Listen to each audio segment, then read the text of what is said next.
Hi, my name is Gerhard Schwartner and welcome to Selling Power TV. Today, we have the great pleasure of meeting with Roderick Jefferson. He's one of the leading sales enablement consultants in the United States. And we want to dive a little bit into his success story. Welcome, Roderick. Great to be here with you. Thank you so much for having me on. So let's start from the beginning. Where did you grow up? I was born in Louisiana, and I grew up between Shreveport, Louisiana, and Dallas, Texas. So essentially down south.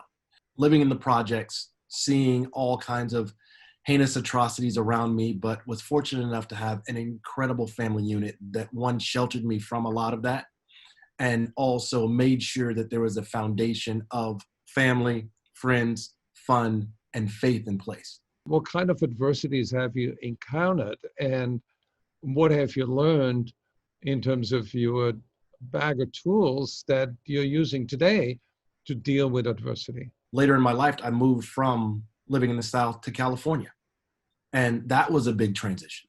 One, I had a very, very thick accent, and I spoke with a Southern drawl, so I was perceived as being slow or unintelligent, which I don't believe either were the case. Coming out, I was also behind the curve when it came to academics, because unfortunately, the educational system down south is just so antiquated and so far behind the progressiveness of California, and found a way to fight through that and excel academically.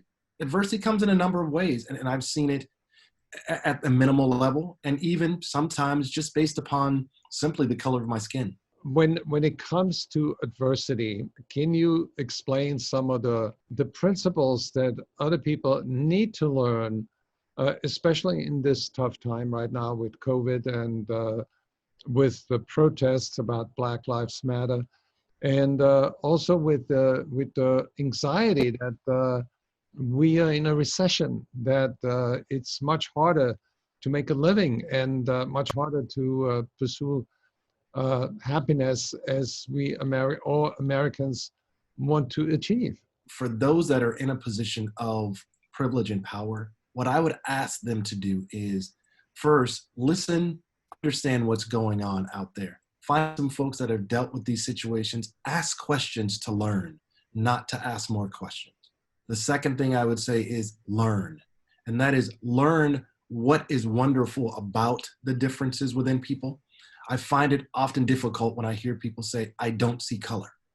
I want people to see all colors, all ethnicities, all genders, all sexual orientations, and then revel in the differences, but take a moment to understand the beautiful things that come from being different. And then the third and final piece is, then you can lead. You can find out what you can do to apply the privilege that you may not even have. It may be as simple as taking the blinders off to your unconscious bias that you may not even be aware of, or adding some flavor in. Think about it as a pot of stew, adding in some flavor from all of the different people you get a chance to talk to, that makes an incredible, hearty, heartwarming, tasty bowl of stew. But then I want to go back to what you shared with me personally about your mother and how she has raised you with a set of values that helped you navigate through any culture. My mom, first and foremost, had a 6th grade education. And I've always said she's not the most intelligent person I've ever met, but to this day, she is by far the smartest.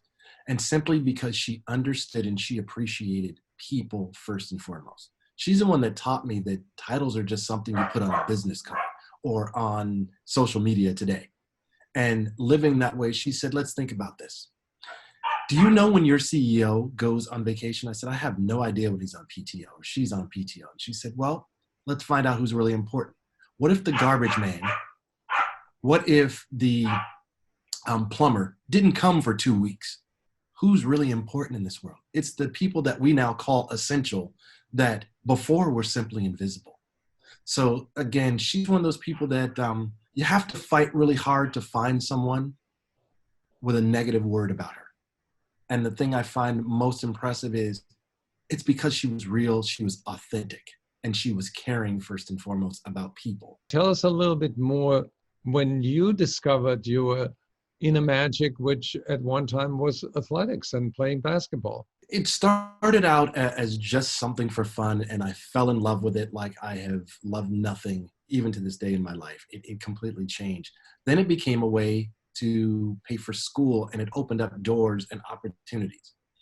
But the thing I've learned most from basketball is how to deal again with people, different personalities, different backgrounds, different ethnicities, different cultures, and how to come together and work as a consolidated team. And that's what I've actually taken into my professional life as a leader. And that is, how do I understand the individuals on this team? And from a sports perspective, how do I understand what their strengths are that complement mine, that can make them better, that can also transversely make the entire team rise up?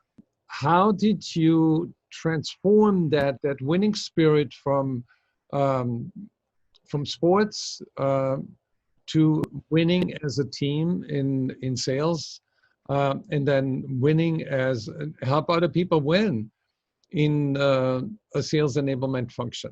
I think it comes down to being resolute that you will not lose. Now, we're all going to have some small losses, but you can either take the 1% of losses and throw away the 90%, or 99% of success, or you can do the opposite. And I chose the latter. Now, I was very fortunate in sales, did well. I went to President's Club a couple of times and then got promoted to sales leader. Decided I don't really enjoy the selling piece. I love the process of selling. That was a pivotal moment.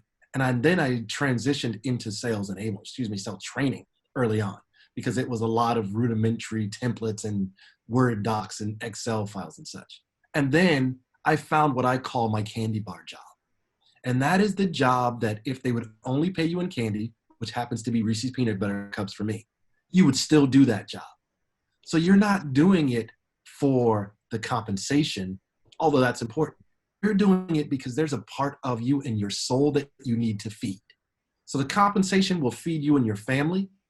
That candy bar job feeds your soul. So, Roderick, what's your secret sauce that you bring to large corporations? It's about having a methodology in place that has been tried and true and proven. And when I say that, we approach it from 3 perspectives. It's all about assessment, first and foremost, of understanding what's happening. And then it's taking it from there and reverse engineering the process. It's then tying metrics around it. So if I could simplify it, it's about communication, collaboration, and orchestration. The communication is, here's what we've seen, we've assessed. We also have recommendations in regards to next steps from best practices of other companies in your space, outside of your space, and also from our personal experience, right? The next is about collaboration. It's who needs to be involved in this. That means talking to all of the lines of business and making sure that everyone's working as a well-oiled machine, and we don't have silos. There will always be some sort of political pieces, but that we can minimize those. And the last piece is the orchestration. How do we make it happen in a scalable, a repeatable, and a highly valued way that we wrap metrics around to ensure that it's not only valuable, but that it's valued as well? What can we do as a nation, as a country, to inspire the world by being more integrated and love one another? The way I explain it is, the proverbial tea kettle of America has finally whistled, and the world is listening and hearing.